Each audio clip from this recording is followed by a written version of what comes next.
Hello दोस्तों, कैसे हो आप सब। एक बार फिर हाजिर हूँ मैं उन सभी लोगों के लिए जिनको फोटोग्राफी का शौक है या कुछ फोटोग्राफ तस्वीरें लेने का एक अलग ही एंगल उनको समझ आता है, या बस एक छोटा सा इंटरेस्ट है कि किसी को फोटोग्राफी करते हुए देखा और उन्हें लगा कि अरे वाह, इतना बड़ा कैमरा और इससे कैसे फोटोग्राफी करते हैं। एक क्यूरियोसिटी होती है, जानना होता है कि इतनी अच्छी अच्छी फ़ोटो हमसे तो नहीं होती है। हम सबके पास फ़ोन भी है, कैमरा भी है, कैमरा बहुत सारे लोग ले भी लेते हैं, लेकिन उनको फोटोग्राफी करना ही नहीं आता है। तो यहाँ पर सिर्फ बेसिक बताऊंगा आज मैं कि फोटोग्राफी में बेसिक किन चीज़ों का ध्यान रखना चाहिए और आपको फोटोग्राफी शुरू कहाँ से करनी है। कई बार हम जिनको देख के इंस्पायर होते हैं ना, वो ऑलरेडी उस फील्ड में, फोटोग्राफी की फील्ड में 5 साल 7 साल दे चुके होते हैं, तो उनका काम करने का तरीका बिल्कुल अलग होता है। लेकिन अगर आप बिगिनर है, आपने अभी स्टार्ट करना है या स्टार्ट किया है, बट वो बात नहीं बन रही कि आप फोटोग्राफ हज़ारों क्लिक कर लेते हैं अपने फ़ोन से या कैमरे से, लेकिन जब देखने बैठते हैं तो समझ ही नहीं आता, किसी की आंख बंद है, किसी को मतलब कुछ एंगल ठीक नहीं आया, कभी लाइटिंग का इशू है, या उस मूवमेंट निकल गया और फोटोग्राफी नहीं हुई।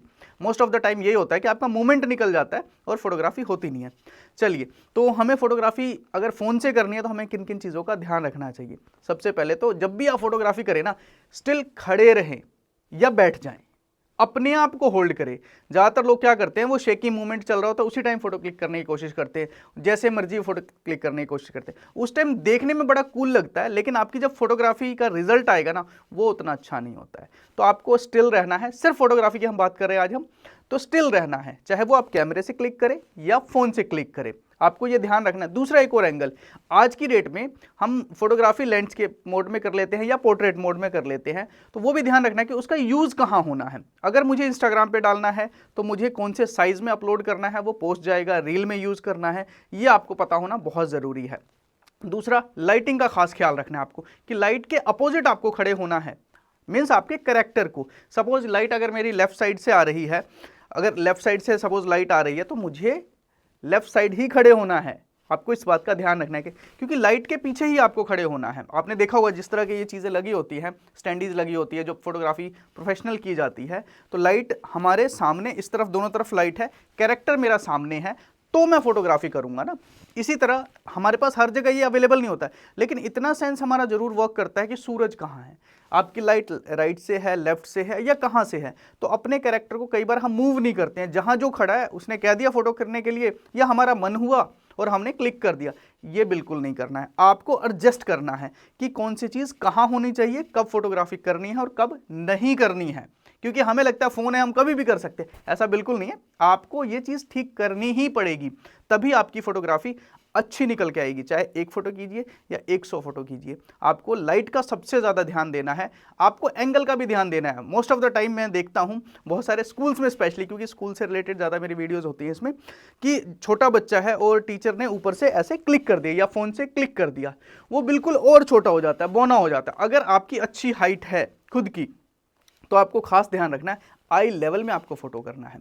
आपको अगर बच्चा है तो बैठ के करना है, या ग्रुप है बहुत बड़ा तो आपको नीचे से ही करना है, एंगल आपको वो सेट करना पड़ेगा। और ये आप सीखोगे कब, मेरे एक बार एक वीडियो को देख के बिल्कुल नहीं सीखोगे, आपको रेगुलर प्रैक्टिस करनी पड़ेगी और रेगुलर मेरी वीडियोस भी देखनी पड़ेगी, ताकि आपको पता चल पाए कि हम छोटी छोटी जो गलतियां कर रहे हैं वो क्यों कर रहे हैं, वो कैसे हो रही है और उसको ठीक कैसे कर सकते हैं। तो आपको एक खास ख्याल रखना है, अगर कोई ह्यूमन है तो उसकी आई के सामने ही आपका कैमरा जाना चाहिए। देखिए, अगर मैं ऐसे क्लिक कर रहा हूँ इस लेवल पर, तो उस कैरेक्टर की हाइट इतनी ही होनी चाहिए। अगर हाइट कम है तो फिर मुझे झुक के, आपने देखा होगा फोटोग्राफर्स को लेट के, बैठ के, ऐसे वैसे फोटो क्लिक करते हैं, एक्चुअली वो सिर्फ एंगल सेट कर रहे होते हैं। लाइट ऑलरेडी उनका सेट होता है, लाइट का जो एंगल है फोटो का, या उसका जो कितना फोकस आना चाहिए, वो सब कुछ पहले से प्रीडिफाइंड होता है, सेट होता है, उन्हें पता होता है। लेकिन एक बिगिनर की बात कर रहे हैं हम, तो आपको ये 2 चीज़ों का ध्यान रखना है, एक तो एंगल का, दूसरा लाइट कहाँ से आ रही है। अब आते हैं, ये हम फ़ोन से भी कर सकते हैं, इतनी सी बात है। दूसरा हम आते हैं कैमरे के ऊपर, कि कैमरा हम परचेज कर लेते हैं, इंस्पायर हो जाते हैं, अभी हम घूमने जाएंगे, ट्रिप पे जाएंगे और हमने कैमरा परचेज कर लिया। सबसे पहली बात, ऑफर्स में ना फंसे, किसी भी ऑफर में ना फंसे। कैमरे 2 तरह के आते हैं मार्केट के अंदर, एक आते हैं फोटोग्राफी वाले कैमरे और एक आते हैं वीडियोग्राफी वाले कैमरे। आपको जो दोनों ड्यूल दे रहा है ऑप्शन ना, वो बकवास कैमरा है, उसको ना ले, बहुत क्लियर बता रहा हूं। ये फोटोग्राफी का कैमरा है, आपको ये रिसर्च थोड़ा सा करना होगा कि फोटोग्राफी के लिए कौन से कैमरे रेकमेंड किए जा रहे हैं। स्पेशली मेरे पास ये कैमरा पिछले 6 साल से है, 1300D है ये कैनन का, तो आप ये परचेज कर सकते हैं, लेकिन इससे एडवांस भी अब आ चुका है, 1700D भी है, 1800D भी है, तो उसमें से कोई भी एक कैमरा परचेज कर सकते हैं, बेस्ट है। वीडियोग्राफी ये भी कैमरा करता है, लेकिन इसमें माइक का ऑप्शन नहीं है। फर्दर में आ गया हो, आई डोंट नो, आप उसे चेक कर सकते हैं। बट आप वीडियोग्राफी में अगर जा रहे हैं तो मैंने लास्ट वीडियो में बताया था कि आप फ़ोन में जाए, आईफोन से जाएं, ज़्यादा बेटर। अगर आपका बहुत ज़्यादा काम है, थोड़ा बहुत अगर करना है तो आप इस कैमरे से भी कर सकते हैं, क्योंकि इसकी बहुत ज़्यादा हैवी क्वालिटी में वीडियो बनती है, तो वहाँ आपको ये सक्सेसफुल नहीं होगा। बट फोटोग्राफी के लिए आप ये समझ लिया आपने स्नाइपर खरीद लिया है। बट उसमें भी एक चीज़ का खास ख्याल रखिए, जब आप ट्रिप पे जा रहे हैं तब आपने 2 दिन पहले कैमरा मंगाया, 2-3 वीडियो देखी कैसे एडजस्ट करते हैं और आप फोटोग्राफी सीख गए, बिल्कुल नहीं, बकवास, मतलब ही नहीं बनता है। मैंने जब ये कैमरा लिया था 1300D, आपको मैं बता दूं, ये बेसिक लेंस है। इस बेसिक लेंस के जो छोटा लेंस होता है 18-55 ये है, तो मतलब छोटा लेंस इसके साथ ही आता है, किट के साथ है, इसे किट बोलते हैं। बाकी ये लेंस है, ये लेंस है। बहुत बेसिक चीज़ें बता रहा हूँ, शायद आपको मेरे से बेहतर पता होगा, लेकिन बेसिक लेंस के साथ आपको कम से कम 20 दिन देना है फोटोग्राफी को, 20 डेज देना है।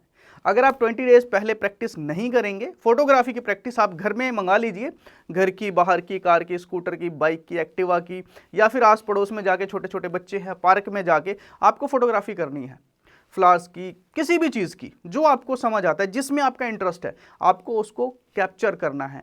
वही 2 चीज़ें, एंगल और लाइट का रखना है ध्यान सिर्फ। तो आप जब 20 डेज कर लेंगे, धीरे धीरे आपको समझ आएगा कि फोटोग्राफी क्या है। एक और चीज़, जब हम फोटोग्राफी शुरू में करते हैं, हमारी क्यूरियोसिटी होती है, बहुत सारी फोटो चाहिए। हमें बहुत सारी फोटो नहीं चाहिए होती। आप जहाँ भी इंस्पायर हो रहे हैं, सिर्फ 2 या 4 फोटो ऐसी चाहिए जो बहुत ज़बरदस्त है, और वो 2-4 डिफाइंड करने में ना आपको बहुत टाइम लग जाता है। मैं अगर किसी इवेंट में खड़ा हूं तो मुझे पता है कि इसमें से मुझे सिर्फ, अगर मेरी फ्रीडम है, मैं सिर्फ 20 फोटो करूंगा। अगर 3 घंटे का इवेंट है, सिर्फ 20, बट वो 20 फोटो ऐसी होगी जो देखने वाले कहेंगे वाह, इसमें तो पूरा इवेंट समझ आ गया, और जो चीज़ निकाल के दी है ना वो ज़बरदस्त है। वो की पॉइंट जिसको देख के, देखिए फोटो क्या है, एक स्टोरी, एक इमोशन जुड़ना चाहिए आपकी फ़ोटो में, वो बहुत आगे की बात है, बट आपका इमोशन उसमें समझ आना चाहिए फोटो में, ना कि उस सर्कुलेशन में जो इवेंट चल रहा है उसमें।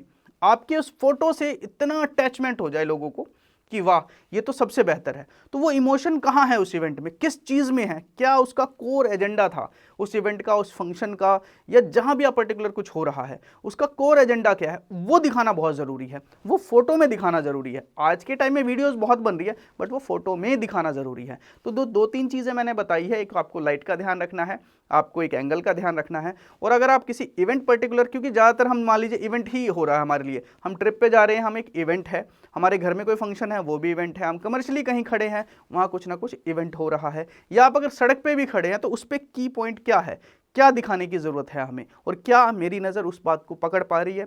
तो ये जो 3 चीज़ें आपको समझ आ जाएगी, आप फिर एक शॉट आपका होगा, सिर्फ एक शॉट, एक स्नाइपर की तरह, कि आपको एक ही गोली मिली और एक ही शॉट है आपके पास, और वो अगर आपने सही शॉट लगा दिया तो समझ लिए सब खत्म।